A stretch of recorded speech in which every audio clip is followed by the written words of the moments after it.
తిరుపతి జిల్లా ఏర్పడు మండల ముసలిపేడు ప్రాంతంలోని బత్తినయ్య కొండపైకి పొంగళ్లు పెట్టేందుకు వచ్చిన భక్తులు ఒక్కసారిగా వాగు పొంగడంతో అడవిలోకి చిక్కుపోయారు. దీంతో రెవెన్యూ అధికారులు జేసీబీ సహాయంతో వెళ్లి భక్తులను సురక్షితంగా బయటకు తీసుకొచ్చారు.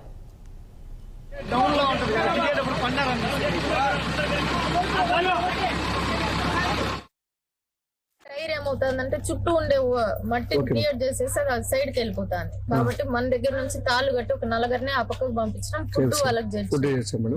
ఆ నలుగురు ఏం చేస్తారంటే ఖాళీ బాట ఉంది, ఆ బాటలో అంటే 4 ways గా పోవచ్చు. రామాపురంకి ఒకటి, బతినయ్య కాలనీకి ఇట్లుంది.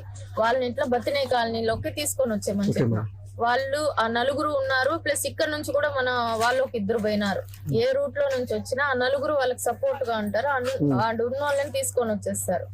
మనము దారం కట్టేమో వాళ్ళని జేసీబీని అడ్డం పెట్టి తీసుకొని వచ్చేయాలనుకున్నాం. కాకపోతే చిన్న పిల్లలు ఉన్నారు, వాళ్ళతో ఏమన్నా జారిందంటే ఒక అతనేమో పోయినాడు, అతను వచ్చినాడు ఐడికి పోయి కొంచెం ఫ్లోలో చాలా దూరం వెళ్ళిపోయి మళ్ళీ కంప చెట్టులో నుంచి వెనక్కి రాగారు. 22 members. వాళ్ళతో మీరు ఏమన్నా మాట్లాడడం జరిగిందా? మాట్లాడాను, ఫోన్ లో ఫుడ్ ఒకటి కావాలన్నా ఫుడ్ చేయించాము. ప్లస్ ఇక్కడ వచ్చిన తర్వాత కూడా ఇప్పుడు వాళ్ళు ఏ మార్గాల నుంచి రాగలరు మనం ఇప్పుడు ఇట్లా ఈ బత్తినయ్య కాలనీ కల్లా వస్తారు.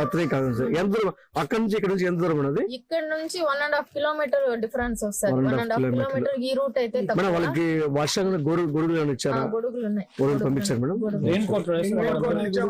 అక్కడ మన స్టాఫ్ గానీ ఒక 5-6 మంది దాకా ఏమన్నా ఆ పక్కకి స్టాఫ్ అయితే వెళ్ళలేరు. ఇక్కడ ఉండే నలుగురు ఫ్లో చాలా ఎక్కువ ఉంది, దాటనీదు చాలా ఎక్కువ ఫ్లో ఉంది. దట్టు వాడికి పోయిన తర్వాత బాగా రెయిన్ కూడా ఎక్కువ అయింది. అంటే ఇక్కడే స్టాప్ చేయిస్తాను. మామూలుగా ఇక్కడ నుంచి పోయిండకూడదు, రిజర్వ్ ఫారెస్ట్ కాబట్టి లోపల మనం ఏం చేయడానికి ఉండదు. ఇక్కడ నుంచి ఇంకా మీదట పోకుండా హెవీ రైన్స్ ఉండేటప్పుడు స్టాప్ చేయిస్తాను.